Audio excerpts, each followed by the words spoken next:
Varicose veins కి సరైన చికిత్స కోసం సంప్రదించండి ఎవిస్ హాస్పిటల్. నమస్తే రమ్గారు. నమస్తే జయ. రమ్గారు, హెచ్ఎంపివి వైరస్ దీని గురించి మనం కథనాలు అసలు ఎలా వింటున్నామంటే యూట్యూబ్ ఆన్ చేసిన సోషల్ మీడియా, ఎలక్ట్రానిక్ మీడియా అన్ని చోట్ల ఇదే. ఎవరికి తోచింది వాళ్ళు మాట్లాడేస్తున్నారు, పెట్టేస్తున్నారు, వీడియోస్ భయపెట్టేస్తున్నారు, అన్నీ చూస్తున్నాం. నేను చాలా మంది 2-3 రోజుల నుంచి చాలా మంది ఎక్స్పర్ట్స్తో మాట్లాడుతూ ఉన్నాను రమ్మగారు. ప్రతి ఒక్కరు ఏ డాక్టర్తో మాట్లాడినా కూడా జాగ్రత్తగా ఉండాలి, భయపడాల్సిన అవసరమే లేదు. ఎందుకంటే చైనాలో వచ్చింది, అక్కడ ఒక్క డెత్ కేసు కూడా ఇంతవరకు రిజిస్టర్ కాలేదు. అంటే ఇది ప్రాణాంతకం కాదు, అందుకని విచ్చలవిడితనం కాదు, జాగ్రత్తగా ఉండాలనే చెప్తా ఉన్నారు. కానీ ఈ మీడియాలో వార్తలు చూస్తుంటే ఎంత భయం కలిగిస్తున్నాయంటే, కాకపోతే ఇమ్యూనిటీని పెంచుకోవాలి.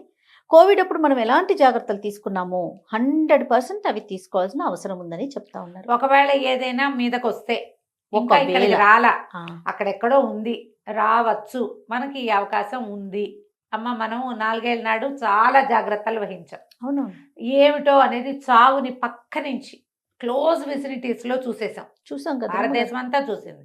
ఆ ఊరు ఈ ఊరు వెళ్ళటం ఎలా, ఈ లాక్డౌన్, దాని తర్వాత పరిస్థితులు, అప్పుడు మనం ఎదుర్కొన్న విపత్కర పరిస్థితులు, లోపల మనకి భయం జాగ్రత్త రెండూ ఉన్నాయి. ముప్పేట దాడి చేసింది కదా అది. ఇప్పుడు ఒకసారి మనకి తెలిసాక ఇప్పుడు భయపెట్టడం ఎందుకమ్మా అనవసరంగా? అవును, జాగ్రత్తగా ఉండండి అంటే సరిపోతుంది కదా. 100%. ఇప్పుడు చావు పొంచి లేదా మనకి? మనం అందరం శాశ్వతంగా బతుకుంటామా? 100-150 సంవత్సరాలు ఉన్నామా ఎవరమైనా? మన తాతలు ఉన్నారా, నాన్నలు ఉన్నారా, మనం ఉంటామా? అదే కదా. ఎలాగూ తప్పేది కాదు. కేర్ఫుల్గా ఉండటం ఎప్పుడూ అవసరమే. మనం ఏం నిర్లక్ష్యం వహించాము ఇదివరకటికి ఇప్పటికీ? జస్ట్ మాస్క్లు వేసుకోవడం మానేసాం, అంత విపరీతంగా శానిటైజర్ వాడట్లేదు ఇప్పుడు కదా, కాస్త ఫ్రీగా అన్ని చోట్లకి తిరుగుతుంది, మూవ్మెంట్ ఎక్కువైంది. ఇప్పుడు మనం ఏం చేస్తాం, మూవ్మెంట్ కొంచెం తగ్గించుకుంటాం, మళ్ళీ శానిటైజర్ చేస్తాం, గ్యాదరింగ్స్ తగ్గించుకుంటాం, అంతేనా? అంతే. దానికి భయపెట్టాల్సింది పొంచుంది, అది ఉంది, ఇది ఉంది, ఊళ్ళకు లేచిపోతాయంటే అక్కడ ఒకడు కూడా లేచిపోలేదు. మనం ఎందుకు లేచిపోతామమ్మా? భయపెట్టకూడదు కదా. మనకి అవేర్నెస్ క్రియేట్ చేయటం వేరు, భయపెట్టడం వేరు. అవును కదా రమ్మగారు. న్యూస్ ఛానల్స్ లో కూడా కనపడుతోందమ్మా, ఎందుకు అంత భయపెడుతున్నారు? నాకు వింతగానే ఉంటుంది. మాకు కోవిడ్ టైంలో కూడా మేమంత భయపడలేదు, జరిగినాయి కొన్ని, ఏం చేస్తాం. ప్రధానమైనది ఏంటంటే మన లివింగ్ స్టైల్లో మళ్ళీ కొంత మార్పు తెచ్చుకోవాల్సిన అవసరం ఉందేమో. ఇప్పుడు ఉంది అనేది చైనాని చూపించి మనని భయపెట్టకూడదు, మనకి మనం నేర్చుకోవాలి. మనకి ఇండియాలో ఏదైనా కనుక కనపడితే అప్పుడు మనని జాగ్రత్త పడమని చెప్తే సరిపోతుంది. జాగ్రత్త అనేది వాళ్ళని చూసో వీళ్ళని చూసో లేదా మనకు వస్తేనే కాదు, వచ్చినా లేకపోయినా మన జాగ్రత్తలు మనం ఉండాల్సిందే కదా, కొంత జాగ్రత్తలో. ఎందుకంటే అన్ని పరిస్థితులు మారుతున్నాయి, ఆహారం మారుతుంది, ఆహార్యం మార్చుకుంటున్నాం, అలవాట్లు మార్చుకుంటున్నాం.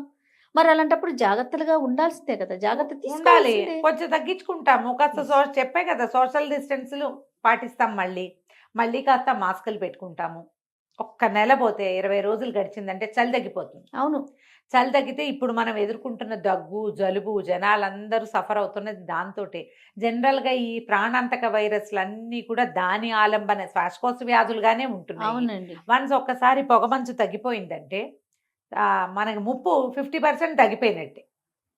అవంటే ఇది ఉండదు కదా. అవును కదా, ఈ సీజన్ తగ్గిపోయిందంటే ఇంకో 2 నెలల తర్వాత అది ఊళ్ళోకి వచ్చినా మనం చేసేదేం లేదు, అది అవును మన ఏం చేయదు. ప్రధానమైనది ఏంటంటే డాక్టర్లు కూడా పెద్దగా ఎవరు డాక్టర్ ఇంటర్వ్యూస్లో కనిపించట్లా, న్యూస్ ఛానల్స్లోనే బాగా కనిపిస్తుంది. ఏం వచ్చినా దానికి మనం సన్నద్ధంగా ఉండాలి, అంతే. మళ్ళీ లాక్డౌన్ వస్తుంది, అలాంటివి కూడా నేను చూస్తున్నా. కొన్ని హెడ్డింగ్లు కనపడుతున్నాయి, లాక్డౌన్ తప్పదని. లాక్డౌన్ గీక్డౌన్ ఏం పెట్టకపోవచ్చు, ఏం పెట్టరు. స్వీయ నియంత్రణ, ఎవరి నియంత్రణ వాళ్ళు చేసుకోండి, డేటులతో సహా చెప్పేస్తారు. సోషల్ మీడియా ఎంత భయపెడుతున్నాం కదా మనం, భయపెట్టాం. కానీ ఇంకా లాక్డౌన్ పెట్టము, అలా జరగదు, మనం జాగ్రత్త పడ్డమేనన్న న్యూస్లు ఇదివరకే చూసాం మనం. ఇంకా లాక్డౌన్ల జోలికి వెళ్ళకూడదు. ప్రతి వాళ్ళకి స్వీయ నియంత్రణ, నువ్వు బతకాలా, జాగ్రత్తగా ఉండు, వద్దా? నేనేమంటున్నా, ఒకవేళ బాగా కేసులు పెరిగినాయి అనుకుందాం, అప్పుడు సిచ్యువేషన్ చేతిలో లేదు అనుకుందాం, అప్పుడు రావచ్చేమో. ఇప్పుడే అసలు ఏం లేని దానికి ఎందుకు ఇలా? అంటే ఏదో ఒక న్యూస్ ఉండాలమ్మా, ఏదో ఒకటి మాట్లాడాలని. ఇలా మాట్లాడకుండా జాగ్రత్త వహించండి. కానీ ఎంత పానిక్ అయిపోతారో తెలుసా రమ్మగారు. ఎందుకంటే కోవిడ్ లో కొన్ని కుటుంబాల్లో వ్యక్తుల్ని కోల్పోయారు. అవును. అలాంటి ఫ్యామిలీస్ ఉన్నాయి. వాళ్ళు మళ్ళీ panic అయిపోతారు. వస్తుంది అంటే ఎంత భయపడిపోతారో తెలుసా? అంటే పోనీ వస్తోంది అంటే వచ్చిందనుకో చేసేదేం లేదు ఏం లేదు. లేదయ్యా. కానీ అక్కడెక్కడో ఏదో ఉన్నదని ఏదో ఒకటి మనకు కూడా కూడా వస్తదంటే అంటే మనకి వచ్చినాయి బోల్డ్ అని. కోవిడ్ తర్వాత మనం ఎన్ని రకాల వైరస్లు చూసాం జయ. చూసామండి. ఎన్నో రకాలు చూసాం. అవునవును. ప్రతిసారి దగ్గు జలుబు జ్వరము తోటి ఓ 10 రోజుల వారం రోజుల తర్వాత తగ్గిపోయి మళ్ళీ మామూలు అయిపోయిన కేసులు ఎక్కువ చూసాం. ఇప్పుడు ఈ ఏడాది ఏడాదిలో మరణాలు లేవు కదా. అవునవును. కాబట్టి దాన్ని ఎదుర్కొనే ఆ నిరోధక శక్తి మన శరీరాల్లో ఆల్రెడీ ఉంది. గవర్నమెంట్ ఏదో ముందందేసి ఆల్రెడీ వ్యాక్సినేషన్లు వ్యవహారాలు చాలానే చేయించారు. ఇప్పుడు కొంత మటుకు బాడీ ప్రిపేర్ అయినట్టే, మొత్తం ఇండియన్ బాడీ అంతా ప్రిపేర్ అయిపోయింది అవునవును. కదా. మనం ఆ జాగ్రత్తల్లో మనం ఇది వరకు నేర్చుకున్నాం ఏమిటి, మాస్క్ వేసుకోవటము, శానిటైజర్ వాడటము, ఎలా వస్తువులు అనేది. శుభ్రం చేసుకోవటము, ఇళ్ళు వాకిళ్ళు క్లీన్ గా ఉంచుకోవటము, సోషల్ డిస్టెన్సింగ్, తర్వాత ఏవో కషాయాలని గ్రీన్ టీలని, Healthy foods. Healthy foods, food intake జాగ్రత్తగా తీసుకోవటం, దాన్ని మళ్ళీ తీసుకొస్తాం. ఆల్రెడీ ఉన్నాయి, అందరూ మానేలా ఎంత కొంతమంది ఉంది. హెల్తీ ఫుడ్స్ కషాయాలు వ్యవహారాల్లో ఉన్నాము, అవును. అతి జాగ్రత్తల్లో లేము, ఈ జాగ్రత్తల్లో ఉన్నాం. దీనికి ఒక అతి చేర్చుకుంటాం. అంతే కదా. దగ్గరికి వచ్చాక ఒకవేళ వస్తే మన దగ్గరికి వచ్చేసరికి అది పలసపడిపోయింది అనుకోమా, ఇప్పట్లాగానే అక్కడో దగ్గు ఇక్కడో జలుబు ఎక్కడో జ్వరము, దానికి ఏం భయపడక్కర్లేదు. ఆ మధ్య అంతా మంకీ పాక్స్ అని కాల్చు తినేసారు చెప్పి బర్డ్ ఫ్లూ అన్నారు, మంకీ పాక్స్ అన్నారు, ఎన్ని రకరకాలు. ఎందుకు రమ్మగారు కోవిడ్ తగ్గిపోయిన తర్వాత కూడా ఇంకొక వేవ్ వచ్చేస్తుంది. మీ ఇంట్లో చిన్న పిల్లలు ఉన్నారా, ఇంకంతే అంతే. సంగతి. ఈసారి చిన్న పిల్లల కోసమే వస్తుందని ఎంత భయపెట్టారండి. అవును, గుర్తుందా రమ్మగారు? పిల్లల్ని ఎత్తుకుపోయే దానిలాగా అదేదో ఆ, ప్రత్యేకంగా. బూచిలాగా. బూచిలాగా. పిల్లలు అనేసరికి ఇప్పుడు కూడా sentimental గా feel అయిపోయి. నాకేమనిపిస్తుంది అంటే ఎక్కడో ఒక చోట ఒక వాక్యం మొదలైతే ఇది బాగుందని అందరూ పట్టుకుంటున్నారేమో అనిపిస్తుంది. పట్టుకోండి లక్షణంగా, ఇది చాలా మంచిది.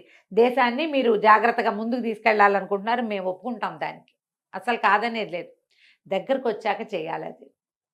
అక్కడెక్కడో ఒక కేసు కనపడితే మనని జాగ్రత్త పరచమని, మనం ఇప్పుడే ప్యానిక్ అయిపోమని చెప్తే ఎట్లా, అంత భయపెట్టద్దు. కానీ ఈ సీజన్లో ఎవరైనా జాగ్రత్తగా ఉండవలసిందే. రైట్. ఎందుకంటే ఊరంతా పొగమంచే ఉంది, దేశం అంతా పొగమంచు ఉంది. అవును, అవును. జలుబు దగ్గు జ్వరము శ్వాసకోశానికి సంబంధించిన సమస్యలు విరివిగా ముప్పేటగా ఉన్నాయి మన మీద. ఆల్రెడీ ఉబ్బసం కానీ శ్వాసకోశ ఉన్న ఇబ్బందులు వాళ్ళకి ఉన్నవారు కొంచెం ఇబ్బంది కాస్త జాగ్రత్తగా ఉండాలి. ఉండాలి.